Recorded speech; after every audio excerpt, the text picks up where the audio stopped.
श्रीमद्भागवत गीता पहले अध्याय का महत्व। अथ प्रथम अध्याय का महत्व। एक समय कैलाश पर्वत पर महादेव जी पार्वती जी की आपस में गोष्ठ हुई। पार्वती ने पूछा, हे महादेव जी, आप अपने मन में किस ज्ञान से पवित्र हुए हो, जिस ज्ञान के बल से को संसार के लोग शिव कर पूजते हैं और तुम्हारे कर्म जय दिखाई देते हैं। मृगशाला ओढ़े, अंगों में मसानों की विभूति लगाए, गले में सर्प और मुंडों की माला पहन रहे हो, इनमें तो कोई पवित्र नहीं। सो आप मुझे वह ज्ञान सुनाओ जिससे तुम अंदर से पवित्र हो। श्री महादेव वाच।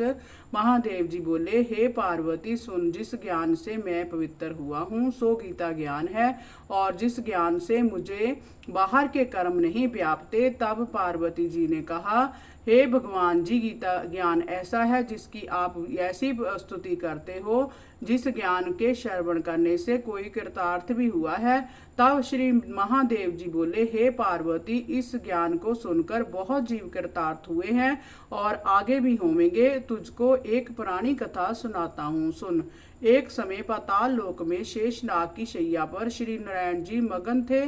तब श्री लक्ष्मी जी ने पूछा, हे नारायण जी, 14 लोक के तुम ईश्वर हो, क्या आपको भी निद्रा व्याप्ति है? निद्रा और आलस्य तो उन पुरुषों को व्यापता है जो तामसी है, और तुम तीनों गुणों से अतीत हो। तुम श्री नारायण हो और प्रभु हो, वासुदेव हो, नेत्र जो मूंद रहे हो, जय मुझको बड़ा आश्चर्य है। तब श्री नारायण जी बोले, सुन लक्ष्मी, मुझको निद्रा आलस नहीं व्यापता। एक शब्द रूप भागवत गीता है, उसमें जो ज्ञान है उस ज्ञान से मैं आनंद में मगन रहता हूँ, और वह ज्ञान कैसा ज्ञान है जिसके उपज से वह जीव सदा आनंद में रहता है। कोई क्लेश दुख जीव को व्यापता नहीं। जैसे 24 अवतार मेरे साकार रूप हैं, वैसे ही जय गीता शब्द रूप अवतार है। इस गीता में मेरे अंग हैं। 5 अध्याय मेरा मुख है, 5 अध्याय मेरी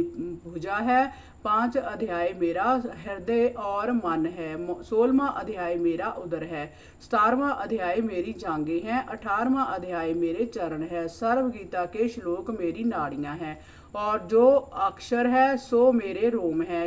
ऐसी जो मेरी शब्द रूपी गीता है उसका अर्थ मैं हृदय में विचारता हूँ और बहुत आनंद पाता हूँ। हे लक्ष्मी, तू क्या जानती है मैं तेरे मन में के मैं चरण मलती हूँ, इससे श्री नारायण जी को आनंद प्राप्त होता है। हे लक्ष्मी, मैं जिस आनंद में मगन हूँ सो गीता ज्ञान है। तब लक्ष्मी जी बोली, हे नारायण जी, जो ऐसा श्री गीता जी का ज्ञान है जिसको सुनकर जीव कृतार्थ भी हुआ है, जय मुझको कहो। तब श्री नारायण जी ने कहा, हे लक्ष्मी, गीता ज्ञान को सुनकर बहुत जीव कृतार्थ हुए हैं, सो तू सुन। श्री नारायणोवाच, हे लक्ष्मी, गीता के अध्याय का महत्व तो पीछे कहूंगा, पहले श्लोक कहता हूँ। श्लोक। सर्व शास्त्र में गीता, सर्व देव में हरि, सर्व तीर्थ में गंगा, सर्व धर्म में दया, मनो जानत पाप पुण्य, दे जानत आवता। गीता सर्व कृष्ण जानत माता जी ने सोपता। दो लोचनम श्रवणा विद्वानम, त्रय लोचनम सप्त लोचन धर्माना, ज्ञान ना अनंत लोचन। हे लक्ष्मी, अब पहले अध्याय का महत्व सुन। शिवजी पार्वती को इस भांति कहते हैं जिस भांति नारायण जी लक्ष्मी को सुनाया था। श्री भगवानोवाच, हे लक्ष्मी, शूद्र वर्ण एक प्राणी था जो चंडाल का काम करता था और तेल लून का व्यापार करता था। उसने एक बकरी पाली। एक दिन वह बकरी चराने को गया, वृक्षों के पत्तर तोड़ने लगा, वहां सांप ने डस लिया, तत्काल प्राण निकल गए। मरकर उस प्राणी ने बहुत से नरक भोगे, फिर बैल का जन्म पाया। जब बैल को एक भिक्षुक ने मोल लिया, जय भिक्षुक उस बैल पर चढ़ कर सारा दिन मांगता फिरता, जो कुछ भिक्षा मांग कर लाता वह अपने कुटुंब के साथ मिलकर खाता। वह बैल सारी रात द्वार पर बंधा रहता, उसके खाने पीने की खबर ना लेता, कुछ थोड़ा सा भूसा उसके आगे डाल छोड़ता। जब दिन चढ़ता फिर बैल का पर चढ़कर मांगता फिरता। कई दिन गुजरे तो एक बैल भूख का मारा गिर पड़ा, मरने लगा। पर उसके प्राण नहीं छूटते थे।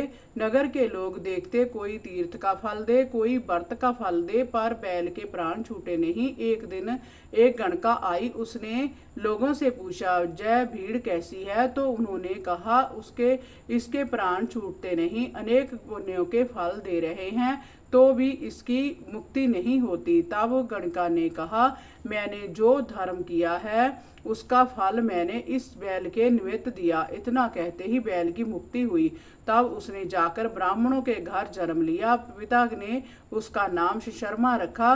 जब वह बड़ा हुआ तो उसके पिता ने उसको विद्यार्थी किया। उसको पहले जन्म की सुध रही थी, अति सुंदर था। उसने एक दिन मन में विचार किया, जिस गणका ने मुझको बैल की जोनी से छुड़ाया था उसका दर्शन करिए। विपर चला चला गणका के घर पहुंचा और कहा, तू मुझे पहचानती है? गणका ने कहा, मैं नहीं पहचानती, तू कौन है? मेरी तेरी क्या पहचान है? जब शर्मा ने कहा, मैं विपर हूँ, तो वह बोली, तू विपर है, मैं बेशवा हूँ। तब विपर ने कहा, मैं वही बैल हूँ जिसको तूने अपना पुण्य दिया था। मैं बैल की जोनी से छूटा था, अब मैंने विपर के घर जन्म लिया है। तू अपना पुण्य बता जो तूने किया था। गणका ने कहा, मैंने अपने जाने का कोई पुण्य नहीं किया। मेरे घर में एक तोता है, वह सुबह पढ़ता है, मैं उसके बातें सुनते हूँ, उसी पुण्य का फल मैंने तेरे निमित्त दिया था। तब विपर ने तोते से पूछा कि तू सुबह क्या पढ़ता है? तोते ने कहा, मैं पिछले जन्म विपर का पुत्र था। पिता ने मुझे गीता के पहले अध्याय का पाठ सिखाया था। एक दिन मैंने कहा, मुझको गुरुजी ने क्या पढ़ाया है? तब गुरुजी ने मुझको शाप दिया कि जा रे तू सुआ होगा। तब मैं तोता हुआ। एक दिन फंदक मुझे पकड़ ले गया। एक विपर ने मुझे मोल ले लिया। विपर अपने पुत्र को गीता का पाठ सिखाता था। तब मैंने भी वह पाठ सीख लिया। एक दिन उस ब्राह्मण के घर चोर पड़े, उन्हें धन तो प्राप्त ना हुआ, मेरा पिंजरा उठा ले गए। चोर की जय गणका मित्र थी, वह मुझे उसके पास दे गया। सो मैं नित्य गीता जी के पहले अध्याय का पाठ करता हूँ। जय सुनती है, पर इस गणका की समझ में नहीं आता कि मैं क्या पढ़ता हूँ। इसने वह पुण्य तेरे निमित्त दिया था, सो श्री गीता जी के पहले अध्याय के पाठ का फल है। तब उसने कहा, हे तोते, तू भी विपर है, मेरे आशीर्वाद से तेरा कल्याण हो। हे लक्ष्मी। इतना कहने से तोते की मुक्ति हुई और उस गणका ने भी भले कर्म ग्रहण किए। नित्य प्रति स्नान करती और गीता जी के पहले अध्याय का पाठ करती। इस करके भले भले विपर, क्षत्रिय, वैष्णव, अतीत उस वेश्वा की पूजा करने लगे और विपर अपने घर गया। श्री नारायण जी ने कहा, हे लक्ष्मी, जो अनजाने भी गीता का पाठ श्रवण करें उसको भी मुक्ति मिलेगी और इसका फल कितना कहिए, अतुल फल है। जय पहले अध्याय का महत्व है जो तूने श्रवण किया है। इति श्री पद्म पुराणे सत्येश्वर संवादे उत्तराखंडे गीता महत्व नाम प्रथमो अध्याय संपूर्ण। हरि ओम नमो भगवते वासुदेवाय। श्री ओम नमो भगवते वासुदेवाय।